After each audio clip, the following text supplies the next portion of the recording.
Pacific. We've been talking, we've been watching every second of this. Vice President, all of us, and we're all so relieved. Not just one, but all three, truly on all three counts. We're going to get a lot more done. We're going to get police. We're going to do a lot. We're going to stay at it till we get it done. Hopefully this is the momentum for the George Floyd Justice and Policing Act to get passed and have you sign.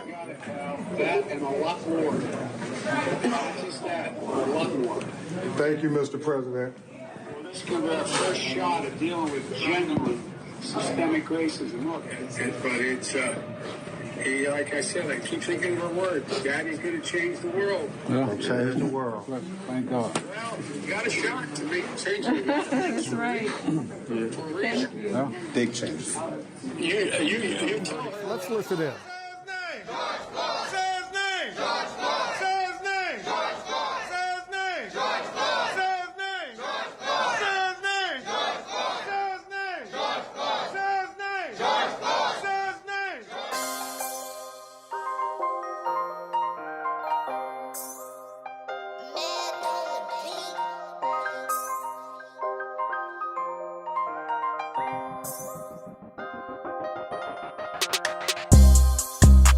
It's time to get that daily news. I ain't watching TV, I'ma log on to YouTube. Like, share, and subscribe. Like, share, and subscribe. Like, share, and subscribe. Like, share, and subscribe. Talking about that raw, uncut news. You a fool, you believe in mainstream and local news. Like, share, and subscribe. Like, share, and subscribe. Like, share, and subscribe. Like, share, and subscribe. And 411, keep the 411. Show me your hands now! Sensitive subject, keep it 100. Don't Show bite me your my hands! tongue. I know Drop the gun! Spotsylvania Sheriff's deputy tells Brown to put his hands on the air. It's unclear from the video if Brown listens, but the deputy continues to give the order. Do no capping. Drop the gun now! Stop walking towards me! Now you know what Stop walking happened. towards me! Playing a Stop! pretty pig. Me. About 20 Control seconds that into the weapon. encounter, the deputy Same fires his prices weapon. acting like we don't know no better. We're told this is Miami police officer Alexander Garcia Contreras striking a homeless man accused of stealing chicken. The officer's body camera capturing that encounter, the 13-year-old appearing to stop and turn at one point, appearing to raise his hands. The officer fires the shot. The officer said the suspect had a gun. A still image from that video tonight. Adam Toledo, his hands right there. Authorities say a handgun was later found a few feet away. My mom, right, man. My mom live right here. Sleeping with the car drive. Bro, my mom live right here. Why are you walking up like I'm okay. My mom live right here. Stolen cars, we see you sleeping and you got weed sitting right there. There's weed all over, man. Yo.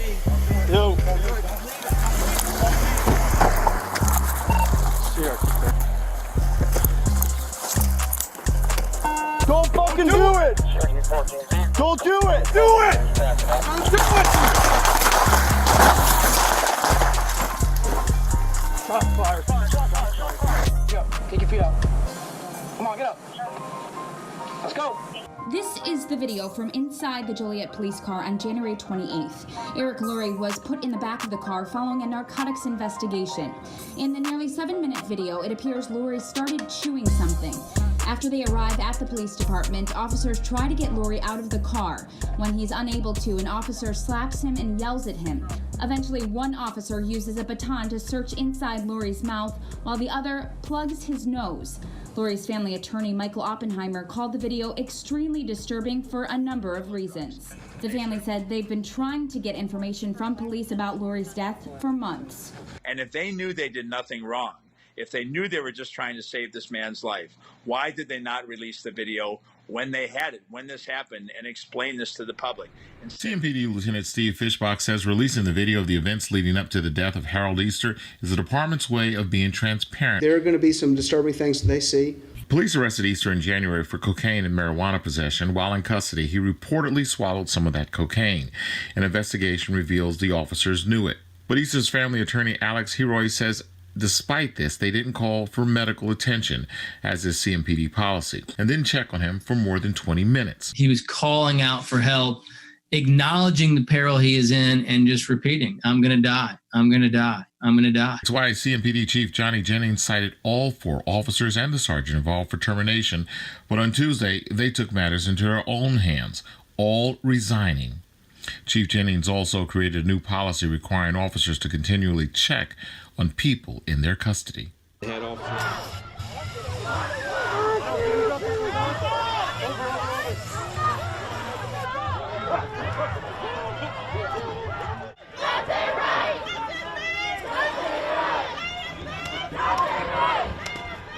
Around 2 p.m. local time Sunday, police pulled over Wright.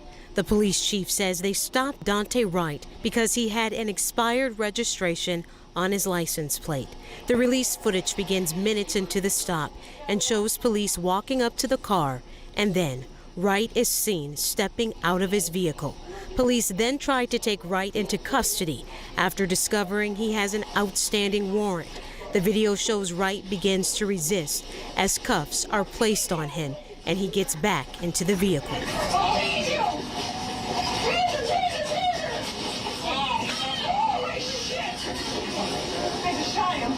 As I watch the video and listen to the officer's commands, it is my belief that the officer had the intention to deploy their taser, but instead shot Mr. Wright with a single bullet. This appears to me, from what I've viewed and the officer's reaction and distress immediately after, that this was an accidental discharge that resulted in the tragic death of Mr. Wright. The officer is currently on administrative leave. Wright drove several blocks before hitting another vehicle, according to police. Police and medical personnel attempted life-saving measures following the crash, but Wright died at the scene. I heard the police officer come to the window. Wright's mother, Katie, told CNN affiliate Care TV she was on the phone with her son before the shooting. It's unclear to CNN how Katie Wright knew police had hung up the phone. Protests erupted in a suburb outside Minneapolis in the aftermath of the shooting. Hundreds taking to the streets Sunday night, clashing with police. The National Guard was also on the scene. The situation turned violent. Crowds marching toward the police department swarmed police cars and started destroying them. Police moved in to disperse the crowds. The chief of police also said bricks and frozen soda cans were thrown at officers, injuring one who was taken to the hospital. And while one group stayed at the police department, a second group of protesters went to a strip mall where businesses were broken into and looted. We recognize that this couldn't have happened at a worse time. The city of Brooklyn Center is only about 10 miles from where former police officer Derek Chauvin is on trial for the killing of George Floyd. The chief of police says he released the footage to be transparent. And I'm the leader of this department. They expect me to lead. Create a safe city. That's what I'm trying to do. So that's it. Okay. And yeah, I'm emotional. Everybody's hurt. This is a young man that had life in front of him. He had a son. How can I explain that? I can't explain it. My family is hurt. You've seen his mother. And for 1 minute, y'all don't forget that my brother, he's there as well, his father. This is not a broken home. This is not a broken home. They've been together over 23 years. Over 23 years, they've been together. My brother has been there. Please do not disregard his feelings because my brother is in pain. What went through your mind when you heard the police chief say that the officer fired the gun by mistake? She intended to use her taser. You don't want to know. You really don't want to know what I felt. Right or blue. But I'm going to tell you like this. West. And then next right. You know the difference from a fully loaded pistol versus a stun gun. You know the difference. And if you're a police officer, you should know that. I seen that camera. I saw she held that gun out in front of her for a little while. You mean to tell me she didn't see it? But let me ask y'all something. How would y'all feel if y'all got the call that was your nephew, if that was your son? if that was your brother? How would y'all feel? And then to sit here and people are trying to drag my nephew's name through the dirt, it don't mean nothing. It don't mean nothing. He didn't deserve to die. My nephew was a damn good kid. He loved his family and we loved him. Accident? An accident? No, come on now. Everybody in this world saw that gun. You mean to tell me you thought it was a taser? I've owned over a 20,000 volt taser. They don't feel nothing like a gun. Nothing like a gun. So y'all tell me, how would y'all feel if y'all got that call? That was my nephew. That was my blood. That was like my heart. My brother is my heart. Katie is my heart. They took my man's life from him. My great-nephew has to now grow up, not even knowing, not even being able to touch his father. You tell me, is it our right to take somebody's life over a misdemeanor warrant just for some weed? You got these politicians out here smoking weed. They ain't dead. You got all these people that just shot up the man that killed them Asian women. May they rest in soul. May they rest in peace.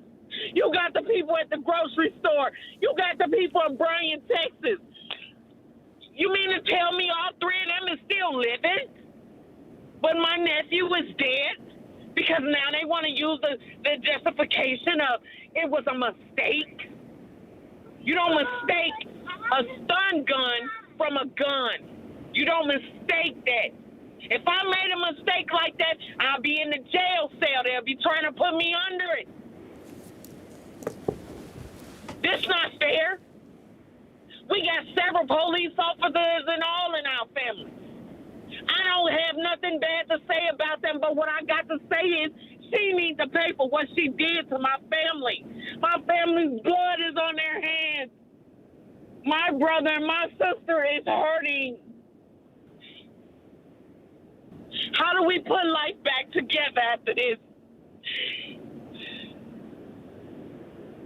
Some people say, oh, it's God's plan. That was not God's plan. There's no peace in this. Say his name. Keep saying his name. My nephew did not deserve this. Dante Wright did not deserve this. Get your bed up. Bed up.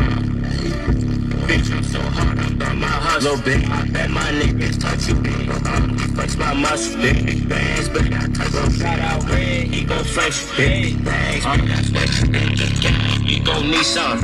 I'm riding in this song. Give her what you need some. If you need some. Smoking on that refuck, I go pack what you need, bro. We don't play about cheap, bro. What you don't like, what you need, yeah. Yeah,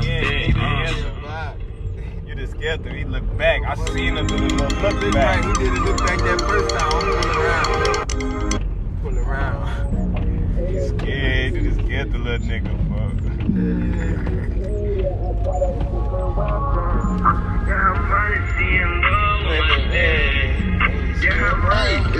Bitch, I'm so hard, I'm about my hustle. I bet my niggas touch you up on me, flex my muscle. Big bands, bet I touch you. Shout out Red, he gon' flex you. Big bags, we gon' sweat you. Got good gas, we gon' need some. I ride in this Nissan. Get low if you need something correct. If you need some, smoking on that, we forgot the pack. What you need, bro? We don't play about cheap, bro. What you don't like, what you need, yeah. Got niggas in these sheets, yeah. Big bands, get you hit up. Pussy niggas, stand up, fuck with me, yeah, get you hit up. All my niggas killers, we some monsters, yeah, gorillas. An artist rendered an image of Dante Wright at the 20-year-old's funeral. Mourners called for justice. Dante Wright, life mattered. The young father was killed during a traffic stop in the suburb of Brooklyn Center earlier this month. Veteran police officer Kim Potter, who resigned, is charged with second-degree manslaughter. Train people.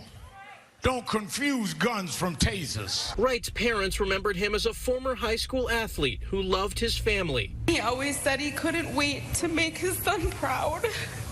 Wright's funeral comes just 2 days after Minneapolis watched the conviction of former officer Derek Chauvin for the murder of George Floyd. Many of Floyd's family members came here to the funeral to show support for the Wright family. They have become the comforters and counselors, along with our legal team, for the family of Dante Wright. For many in the Minneapolis area, this week has been an emotional roller coaster. I think emotions are all over the place. I think, we celebrated a victory with the George Floyd, with the Derek Chauvin trial convictions, but then people are still, mourning the death of this young man. Minnesota Senator Amy Klobuchar and Governor Tim Walz were among hundreds who attended the service. Protesters demanding justice took to the streets in Chicago after the release of a video showing a police officer's deadly encounter with a teenager. A body camera recorded what happened as Officer Eric Stillman responded to reports of gunshots on March 29th. A chase ensued as soon as he got on the scene, and 19 seconds after exiting his car, Stop right now! Hands! Show me your hands! Stop it! Stop it! He fired a single shot that struck 13-year-old Adam Toledo in the chest. The boy died at the scene. Stay with us, buddy. Stay with us. A wider angle of the incident appears to show Toledo put his hand on one side of the wooden fence before turning. The police released this blown-up image they say shows Toledo with a gun. In body camera footage, a gun is seen on the ground. Get out of the car now! Get out of the car now! Get out of the car! Sir, just get out the car. Work with us and we'll talk to you. Get out the car. You received an order. Obey it. Please pretend. I'm honestly afraid to get out. Can I? Yeah, you should be. Get out. Get out. Get out the car. Get out now. I have not committed any crime. Innocent. It does not. You're being stubborn, traffic violation. You're not cooperating at this point right now. You're under arrest for. You're being detained. Okay, you're being detained for For a obstruction of traffic violation, I do not have to get out the vehicle. You haven't even told me why I'm being stopped. About 2 to 3 minutes in, Officer Crocker tried to open the driver's door. In his report, he wrote, quote, "When I attempted to unlock and open the driver's door, the driver assaulted myself by striking my hand away and pulled away from Officer Gutierrez's grip."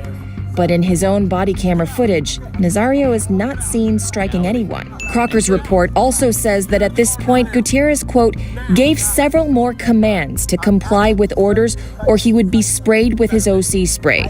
But no such warnings could be heard. Gutierrez just sprayed Nazario, still without either officer having told Nazario what exactly he was pulled over for." Whoa, hold on. What's going on? Hold on. Watch it.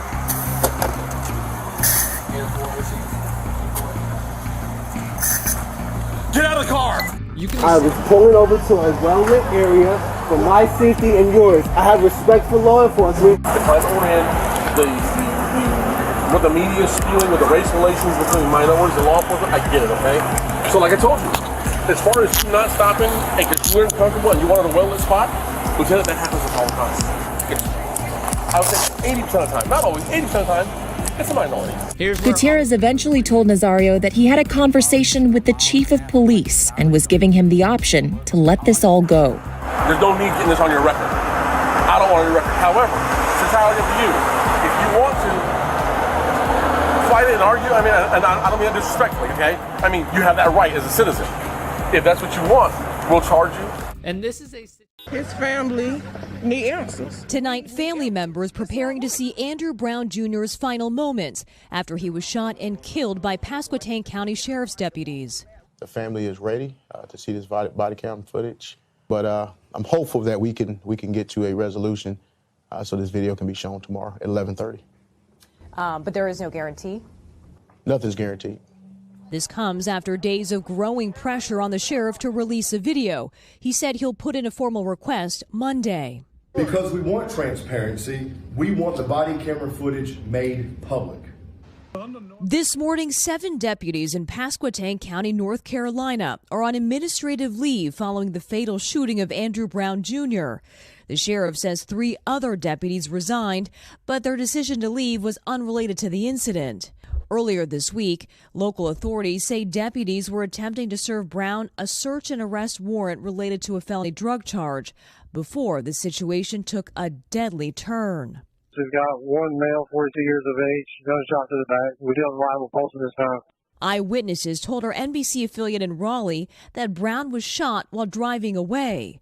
The sheriff did not disclose details on what may have prompted his deputies to open fire, but says if there's evidence they violated the law, they will be held accountable. There is absolutely nothing to hide. The video has not been released. We're waiting on the district attorney. According to state law, the body camera footage can only be released by a court order. On Friday, Governor Roy Cooper joined the growing calls for transparency, tweeting, "The body camera footage should be made public as quickly as possible." Andrew Brown! Andrew Brown! Protests stretched into a third night, with community members and family demanding justice for Brown. I'm trying to get justice for my cousin because he was gunned down, and it don't make sense. Just days after the conviction of Derek Chauvin, another city on edge, facing mounting pressure to release details about a deadly law enforcement shooting. It's so important, y'all, that we not let them sweep this under the rug, because apparently before you all showed up, they just wanted to sweep it under the rug, as they have done other brothers and sisters who have been unjustifiably killed by the people who are supposed to protect and serve us. It's so very important that we have transparency, because if we don't have transparency, we can never get to accountability. And if we never get to accountability, we can never get to healing and trust. And so if we want to heal this community, if we want to heal this family, then Sheriff Wooten, then you need to be transparent. What is it on this video that is so damning that you will risk your career and risk losing your job so the people can't see the video? 10:29 this morning, an hour before the viewing, I get an email. Harry, I'm getting ready to do a press release. Y'all see a press? Have y'all seen a press release from me? Harry, ready to do a press release that the video is having some redactions performed. It will not be ready at 11:30. We are working on it hard as we can, but it takes time. This intent to have it done by the day.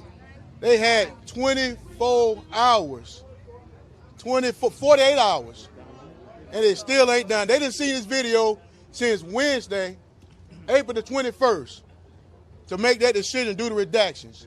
Show us the tape. The family should see so the family should not be subject to any redactions. Why do they have to do redactions? They should see the video raw. Raw. I was told by the district attorney that the family would get to see the raw footage, not the redacted version. These county administrators are walking back the promises they are made. Show the tape. If you ain't got nothing to hide, show the tape. He was driving away. Why did y'all let off on him like that? Those calls growing louder each day until deputies share more details. So how soon could the judge okay the release of the footage? Could it be in a matter of hours? Could it be days? It could be in a matter of hours. It's up to the judge. 4 days ago, deputies were attempting to serve Brown a search and arrest warrant on felony drug charges. Dispatch audio reveals some details on the deadly shooting. The history of resisting arrest.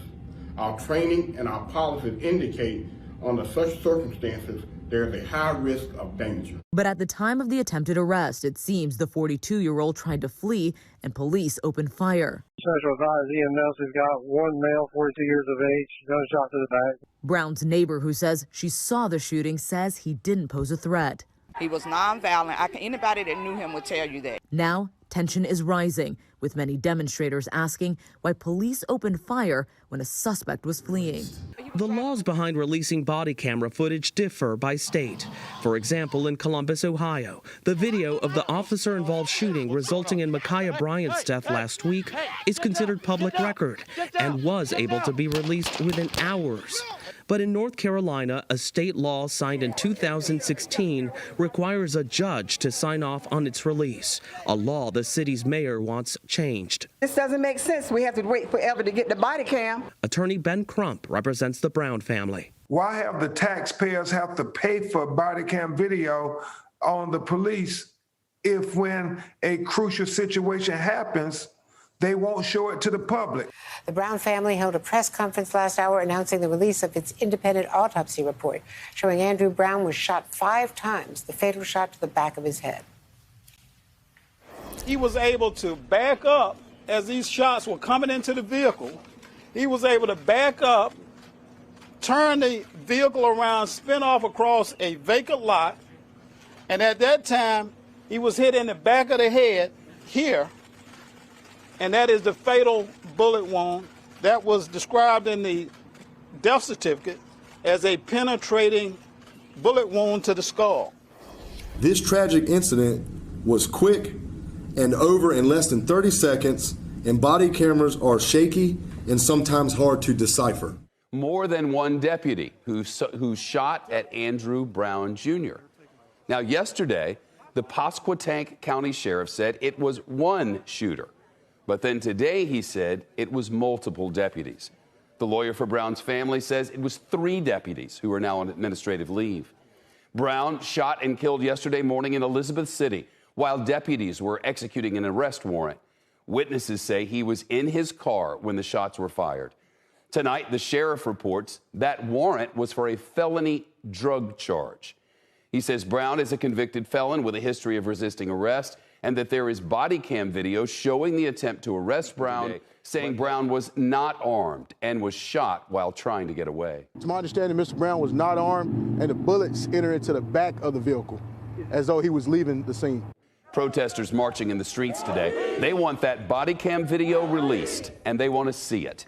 The sheriff promising there will be transparency and accountability. Andrea, we learned that actually minutes after that fatal gunshot wound to the back of the head was when Andrew Brown died on scene. We also know that he suffered 4 additional gunshot wounds to the arm before that fatal gunshot wound. His family, again, calling for transparency at today's press conference, saying they were only able to view 20 seconds of that body cam footage yesterday. They repeated it over and over again before sheriff's deputies, but were not able to leave with that footage and were not able to see the entire tape. So far right now, the longer this silence continues from the sheriff's department, it seems the anger grows here. There have been nights of peaceful protest here in Elizabeth City so far, but today's press conference was a little tense, a little different. The tone, the outrage, certainly spiking the longer and less we hear from the sheriff's department. Now, police body cam video shows Ma'Khia Bryant's final moments when a Columbus, Ohio police officer responding to a call gets out of his car and seconds later fatally shoots the 16-year-old girl. Authorities say Bryant was threatening 2 other girls with a knife. It's a tragedy. There's no other way to say it. Officer Nicholas Reardon, who joined the force in December of 2019, was responding to a 911 call. We need a police officer here now. Video shows Reardon approaching a group of young people in this driveway. What the video shows is the female with the knife attempting to stab the first female. Reardon fires his weapon 4 times, striking Bryant. Officers are seen and heard performing CPR. Body camera footage shows a knife on the ground. The city released video from the incident within hours and launched an independent investigation. We have to ask ourselves, what information did the officer have? What did he see? How much time did he have to assess the situation? Well, I just heard the news, and I'm more in shock at anything that they would be so carelessly during the verdict, during the trial. How can you be so careless during a situation like this? And this is why I said until we as a community come together with actionable items on our own de-escalation tactical teams, community sustainability, community policing, these type of atrocities will continue to happen. Because who are you to call when the ones who are sworn to protect and serve murder you? And I don't know the full details of the case, but I'm just finding out from you guys. But I have family in Ohio. I have a lot of family in Ohio. I used to work and live in Ohio before Stephon was murdered. And I would hate to go out there, which I might end up having doing, is welcome this family to a club that nobody wants to be a part of. Terry, the police department and the mayor just played some more extended body camera footage from this deadly incident that happened yesterday afternoon as that Derek Chauvin verdict was unfolding. And it gave us a much more clear picture of how that event actually happened. We cannot play it for you in its entirety because it's very graphic and we have to edit it so it's okay for broadcast. But I can tell you that we saw the officer who fired the shot, who's now named Officer Nicholas Reardon, arrived in a vehicle by himself and watched as Ma'Khia Bryant, in police words, attempted to stab those two people in front of him very quickly after he got outside of the vehicle to happen. And him opening fire was seconds after he got out of his vehicle. And after that, we saw as Ma'Khia Bryant fell down bleeding into that vehicle, some of the citizens surrounding that officer accosting him, asking him why he had opened fire, and he briefly defended himself to them, saying that she had gone at another woman with a knife. We also saw some of the body camera footage from two of the other officers who were responding, Terry, one of them applying immediate first aid along with Officer Reardon, who fired those shots. Another was then pulling aside some of the witnesses after those shots had been fired. Having said that, beyond those body camera footage, those clips that have been released fairly early on, and in fact, incredibly early on, police have not been able to provide a lot of answers. And that's because right now the Bureau of Criminal Investigations is handling this to decide whether or not this officer acted criminally, whether or not he was following police department protocol. The fact that we had a 16-year-old girl armed and involved with physical violence with other folks in that community, that's something for us to look in the mirror and to say, what are we doing or not doing? How can we better serve young people who are facing one of the greatest spikes in violence in this city and in cities across America? What else can we be doing? But what about the police officer, and I went state by state, the police officer who jumped in freezing water to save people? What about the police officer who saved a baby from choking in another state, or one that thwarted a mass shooting? You know, this is what our police officers do every day. And you have a responsibility to acknowledge injustice when you see it, but when the facts are more complicated, like in this case where the girl was not holding a knife but actually wielding that knife, to not get ahead of the facts, not portray it in a certain way. This is the seat of our federal government, and to demonize an individual before the facts are out is just deeply irresponsible. A step further, that officer here had 9 seconds upon arriving to the scene and asking what's going on to see through a violent confrontation that culminated with a teenager lunging at another teenager and swinging that knife. And the argument is, who speaks for that defenseless woman, that young woman in pink there, who is alive, arguably, because this law enforcement officer intervened? Why can't the White House acknowledge all of the countless American lives that are saved every year by the intervention of law enforcement, rather than picking a side immediately now and making it about race? A couple of things, all good questions. I look at this and I say, wait a second. When's the last time I went to the police academy? Oops, I forgot I didn't. When's the last time someone called me on the phone and said, I'm a witness, I'm about to get stabbed, come down here quick. Wait a second, it hasn't happened yet. But yet everybody, including outstanding basketball players who we'll talk about later in the show, feel as though they knew what happened, they knew the officer was wrong, and they know that there's going to be hell to pay for this, including the Ohio State Students Association, who says they no longer want Columbus police on campus. And they write up in the New York Times and Washington Post, they put out tweets on this, and they leave out the fact that there was a weapon in the woman's hand before she was shot. How do you leave that out? And to me, this reeks of something saying we need an investigation to see how this happened. They pull the officer back pending the investigation. But you got to listen to the 911 call. The 911 call, come quick. There's a guy, I'm going to get stabbed. There's a knife. So he comes quick, and they're saying, why did you do that? Well, that's what he was trained to do. I've talked to more officers in the last 24 hours than maybe I did in the last 24 days. And not one of them said the officer was wrong. Murderous rage. And, you know, what would have happened if that police officer hesitated? What would have happened to that girl in pink? And, you know, I look at this two ways. Number one, if that were my daughter who was pinned against the car, and this is going to sound confusing, but I'm going to be completely honest with you. If that were my daughter, I have a 15-year-old, she's almost 16, same age. If she were pinned against the car like that and someone was lunging at her with a knife, with the intent to hurt her or kill her, I would want the police officer to do exactly what he did. If my daughter were Ma'Khia Bryant, obviously I would feel differently, but I look at Ma'Khia Bryant and I think, you know, teenagers right now are being abandoned and failed on every level because of the pandemic. And I look at her, and obviously this girl had been failed so many times by her family and by schools and by systems. You know, one can only assume. And I think that is part of the complex story that no one wants to touch on. And it's really, really important. And we have to ask ourselves, how are we failing these kids before they get to this point? Trying to use it to leverage it for politics, Congresswoman Waters, and maybe even President Biden, because he spoke before the verdict in the Chauvin trial. Maybe it's that, maybe it's, well, we're searching for the right answer in terms of letting this play out, but also shoring up the narrative among those people, those Democrats who want to defund the police, so we want to be part of that. I mean, politics is part of everything, and that is what is so dirty and so hurtful in this whole thing. You know, if you can't be helpful, don't say anything, but you could be helpful by saying something like, tragedy for this child's family. Imagine what they're going through. She's in foster care. That's another family that has been hurt in this tragedy as well. We have to wait for the facts. And how did that 16-year-old get to the point where she thought her only option was to wield a knife? There are a lot of other questions. The neighbor whose garage cam that I just interviewed a few minutes ago caught this from a different perspective and had a lot of audio on it, so you really get the impact of the 9 seconds as they tick down.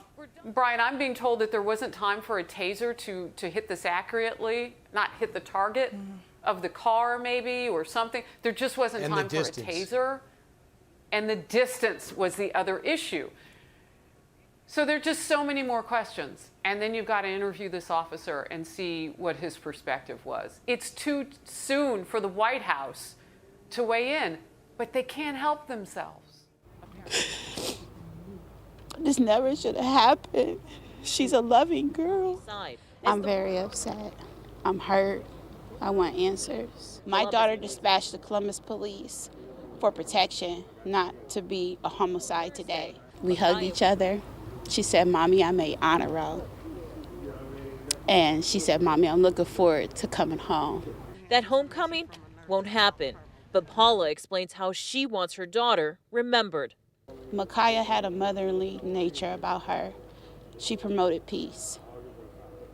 And that's something that I want to always be remembered. Tonight, we are learning much more about Ma'Khia Bryant. She was in foster care and had only been living at the house on Legion Lane for 5 months. We are learning that Tuesday was not the first time Columbus police were called to that house on Legion Lane. I don't want to leave this foster home. What's that? I want to leave this foster home. That 911 caller is Janiyah Bryant, Ma'Khia Bryant's 15-year-old sister who lived at the same foster home. She called police on March 28th. She told dispatchers she's lived there for over a year. What's going on? Why do you want to leave? My sister got in a fight and I don't want to be here no more.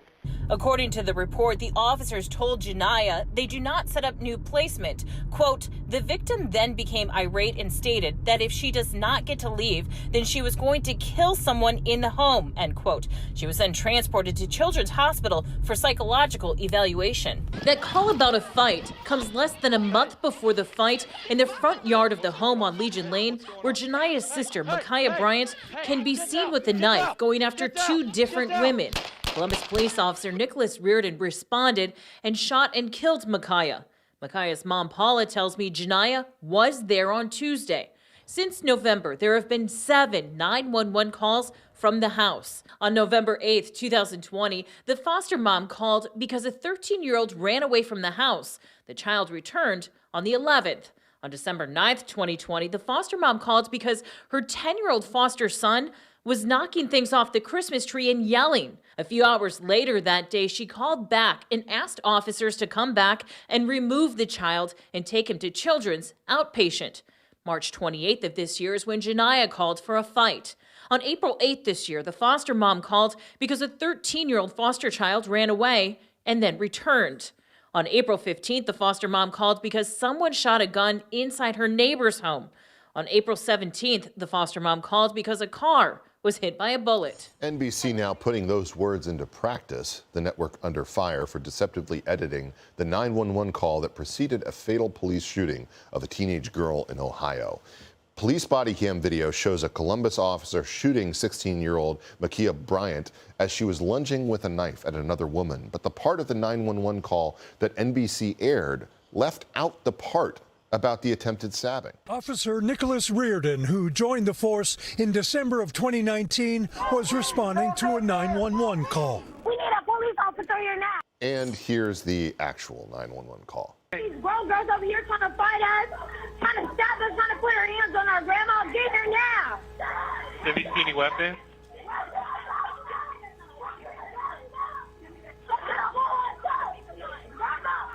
Have you seen any weapons? We need a police officer here now. She was a child. We're thinking of her friends and family and the communities that are hurting and grieving her loss. We know that police violence disproportionately impacts Black and Latino people in communities, and that Black women and girls, like Black men and boys, experience higher rates of police violence. Former Obama White House advisor Valerie Jarrett tweeting, quote, "A police officer immediately decided to shoot her multiple times in order to break up a knife fight." And the question we have to ask ourselves, what if it were your daughter? What if it were your child? What if it were a member of your family, your neighbor, in a essentially a teenage fight, a schoolyard fight?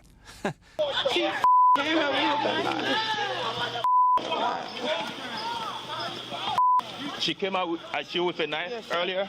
No, she just, that's what the police did. That lady on the floor? She came after me. With a knife? Yeah, so he got her. What's going on? Hey, what's going on? Hey, get down, get down, get down, get down.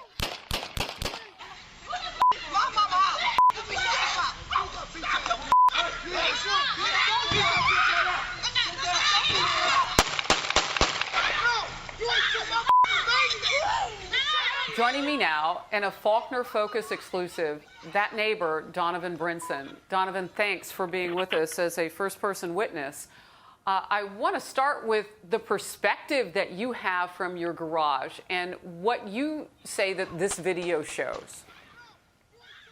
Well, I didn't witness it directly myself first. I didn't witness it until after I viewed the video on my garage. My house is across the street, catty-cornered from the house where the incident actually happened. Well, so me and my wife were coming home from having a late lunch, and there was a young lady in pink and then another young lady out front exchanging words. We didn't think too much about it, but they were very, very loud. You could tell they were upset about something. Didn't take note of what they were arguing about, so I had no idea. We went inside our house, then went out to the backyard to play with our dog. I realized I forgot something out in the car and ran out to the car and grabbed it, and as I did that, one of the girls locked another girl out of the house, and then they said something about, "How dare you lock me out of my mama's house? This is my house too."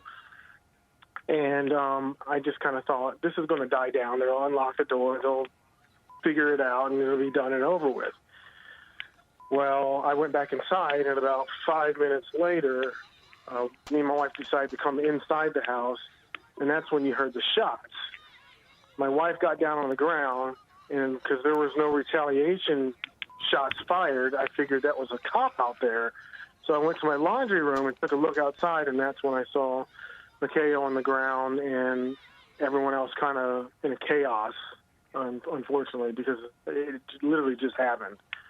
I didn't think anything about my garage footage until after more officers arrived and taped off the scene and was trying to resuscitate her.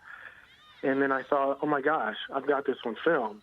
Let me go check my computer. So I told an officer on scene, I think I have this on film. He asked me to go check, which I did. And sure enough, I went ahead and downloaded it and burned it to a DVD for the cops on scene.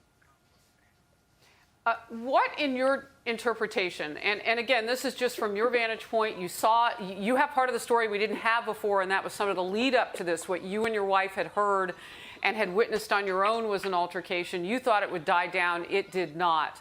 You're watching that police officer. We've had a lot of people guess at what might have been his choices.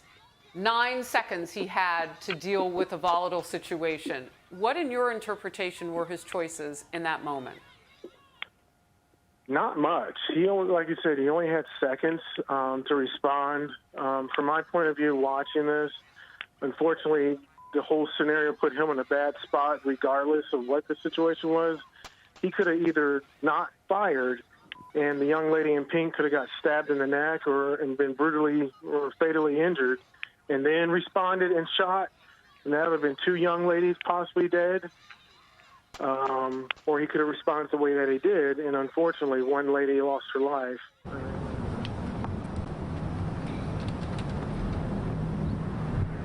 Good morning. Thank you all for being here. My name is Michelle Martin of the Martin Law Firm. I'm here today representing the family of Ma'Khia Bryant. She was a 16-year-old vibrant, bubbly girl whose life was cut short by many of our failing systems. I'm here with the family to be a voice for Ma'Khia, for Janiyah, for Azaria, for their siblings, and for their family. This injury goes deep. This is a deep-seated issue that has boiled over into a vile result of tragedy that took place on April the 20th. We are here and we're going to investigate every agency that had a time and an opportunity to prevent Ma'Khia's death. I stand here with her family, committed to getting answers. We'll be calling for a couple federal investigations, one being from the Health and Human Services, asking that we look into Ohio's foster care system, starting here in Franklin County.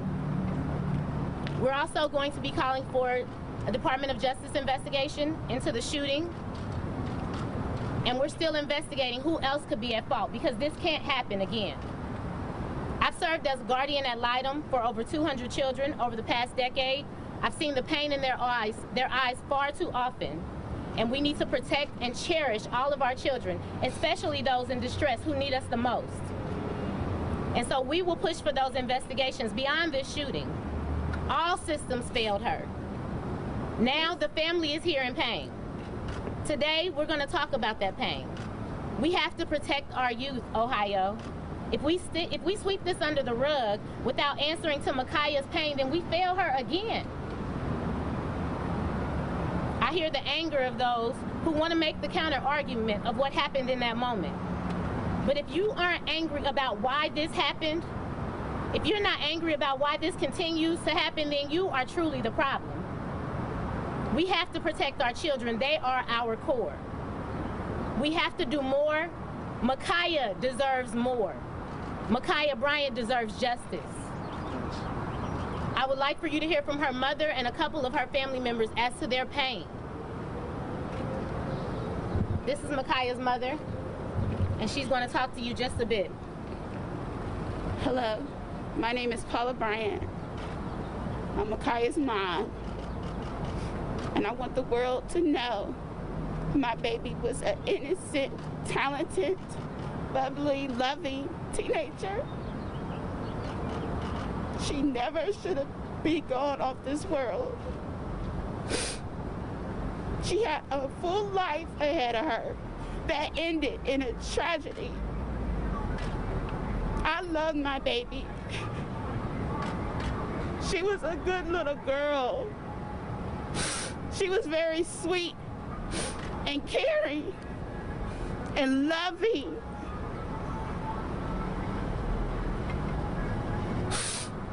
She was a Christian, and she didn't deserve this. It hurts me so bad. Words can't even explain how I feel right now that I had to bury my beautiful daughter.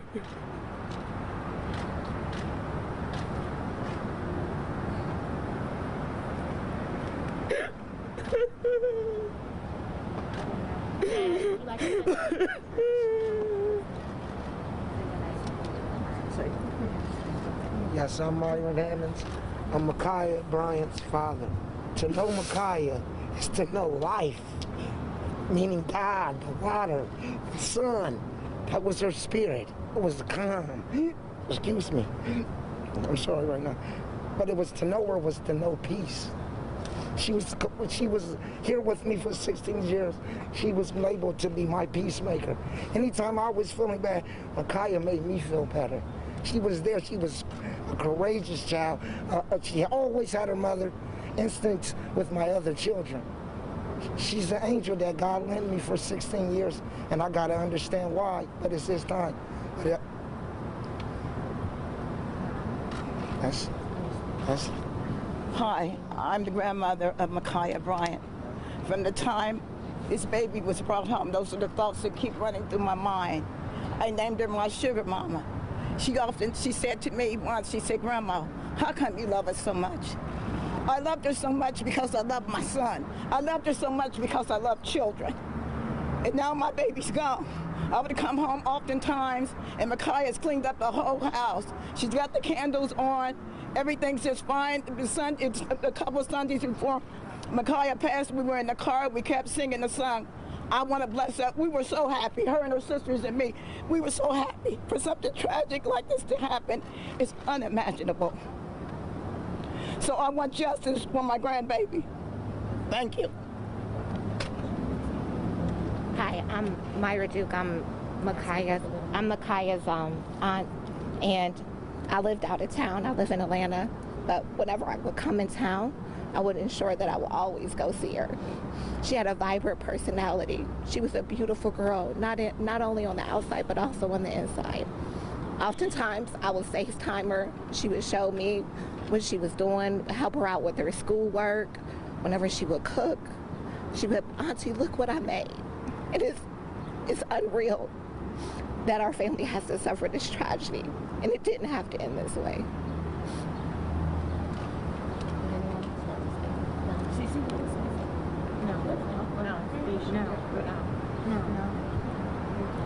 At this time, as you can already imagine, the family is grieving, so trying to figure out what to say at this time and who to say it to is very difficult. And so we definitely ask your patience. I know that there will be follow-up, and we will reach out to all of you. At this time, we are still investigating, but you will continue to hear our voices. Over the next coming days, you will get familiar with this face and these faces, because we cannot let this stand. I am an advocate for children in Franklin County, in Central Ohio, and if God willing, the world one day. But we have to start with where we are at home, and this can't happen in our backyard. We can't allow this to happen. We can't let this stand. And so right now we would just ask your respect while the family grieves. Tomorrow there will be services held, and as the details of those unfold, if you haven't already found out, we will make sure that if necessary that information is released to you. And I thank you so much for your time. I want to say if there's any questions, but I feel like... Can you identify every single person who spoke? They didn't say their names in the beginning. Absolutely. So we have Mom, Paula Bryant. I'll let Dad say his name because he has an accent. Myron Hammonds, the father of Ma'Khia Bryant. This is grandmother. Janine Hammonds, the grandmother of Ma'Khia Bryant. And I'm Myra Duke, the aunt of Ma'Khia Bryant. Can you offer any clarity on what circumstances led up to Ma'Khia being placed into foster care? At this point in time, I will not be offering up that information. However, as the investigation is ongoing, the story of how Ma'Khia Bryant was placed in foster care and remained in foster care, what we believe too long, will unfold. And then can you offer any clarity on the reason, I mean, you have to have some reason to ask the Department of Health and Human Services to launch an investigation. What is your justification for this investigation? Well, they oversee Child Protective Services, and so they also govern the federal, they also govern the way in which our laws are implemented here. And so while we may not see that there, as the investigation unfolds, I believe that it's deeper, that it's more of a policy issue and a cultural issue. And so it's hard for us to kind of see ourselves with our own implicit bias and lens on. So sometimes it's better to have an oversight function come in and provide that for you and provide the recommendations so that we can improve. That's the goal here, right? To get better. Do you guys want to see any type of justice against the officer? It depends on what the investigation produces. I mean, I think that all of us can agree here that we think that the shooting happened and it should not have happened. All the things that led up to that, I believe, are still unfolding. It was extremely tragic. If you ask me, I do believe that the officer responded too aggressively, to say it mildly. You know, I believe that she was shot as if she was a target, and I can't sleep at night with that. So I want to see what the investigation produces, because I am also a lawyer, and I know that we have to use our legal tools and skills and expertise in order to get justice for this family. So, you know, I know what my heart tells me, but I also know what the law says. And so I'm interested to find out how we can use both to get justice for her. Can I ask you a question? Were you there the day? You cannot ask Myron any questions. I'm sorry. You can ask them to me. Can I ask Was he there the day of the shooting? We'll tell you that later. Can you confirm that it was either Ma'Khia or her sister who called 911? I will not confirm that at this time, but I do thank you for your question. Have you filed a notice of claim with the city? There has been nothing filed yet. I just got on board, but we'll file. If you have anything that you believe would be instrumental in helping us with this investigation, I'm open to that as well. We got to get this solved. This is a problem. Do you believe that the foster home where she was living and the foster parent did anything wrong in terms of raising her or yes. the day of being there? Yes, I do.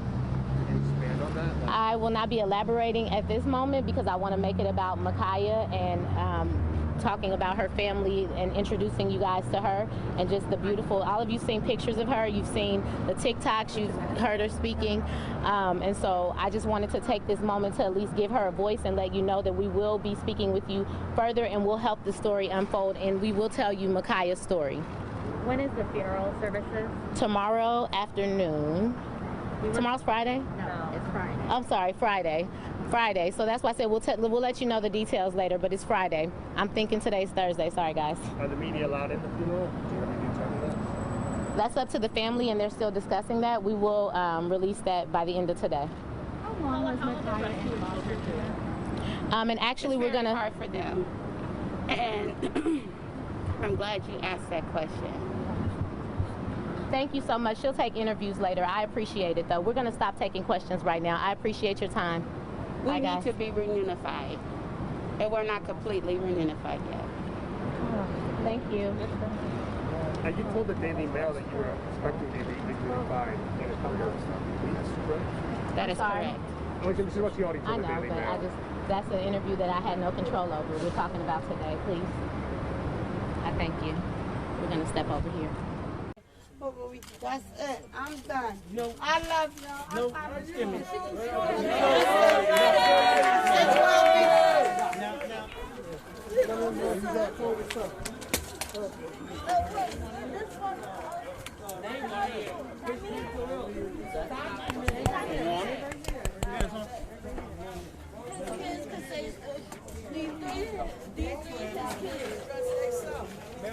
What's their name? Can you give us their name? Excuse me one second.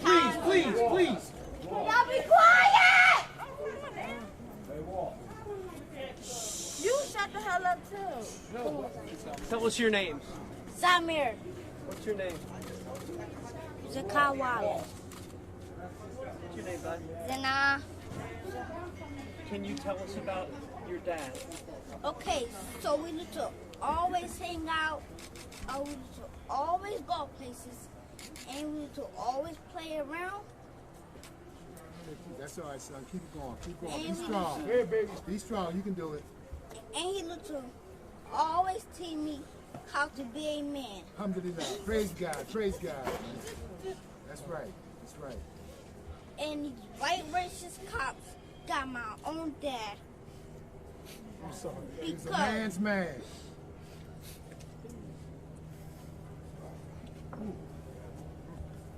And black life still matters. Amen. It's good, man. It's good, cousin. Stay strong, man. Yes, King. Anything else we can help you with this evening? Dominique. Dumb. Just give them your full name, please. Just give them your full name. Dominique Wallace. How do you spell Dominique? Q-U-E on the end. I'm sorry? Walter's mother is Dominique. No, Walter's mother's Kathy. Kathy, yes. With a K or? C. Anything else?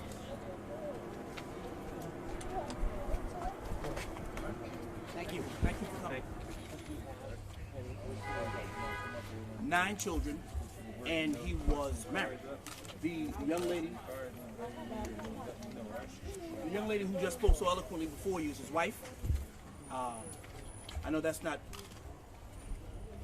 popular because sometimes you look upon folks and you think, well, maybe that's a wifey or a baby mom. No, that's his wife. He married that woman. He made her honest, and that's why her last name is Wallace. It's Dominique Wallace's wife. What were some of his passions? To live, I can tell you that for certain. Come on, right? And one of his passions, clearly, from this young soldier who just stood in front of me, was to raise his children. And I didn't have to know him to see that. I see the offspring. I see the product of his work. And so when your kid can stand up in front of cameras and lights and speak that 24 hours after you were murdered on the streets, essentially in front of him because it's all over social media, the kids are exposed to it. If your kid can be that solid 27 hours later, I know that one of his passions was pouring into his sons, that's for sure. The mother mentioned something about the phone call and how she mentioned something maybe that he had some mental issues that the police knew already. Can you clarify that? What happened in the phone call? With respect to the mental issues, and you saw one family member was emotional about it because it can be used disparagingly. But my client was a mental health patient. And I say that because it's not disparaging. As a matter of fact, I wonder where are these special interest groups that usually come out of the woodworks during these times. If he had some fancy capital letter acronyms behind him, people would be all out of the woodworks and championing his cause. The man was suffering. He was on doctor's care. He was on a regimen of lithium, etc. And so, and the police were here earlier that day. And I find it extremely, it's emotionally taxing to think about how you could call for assistance and wind up with the people who you called killing you. I can't even conceive the concept. I just can't.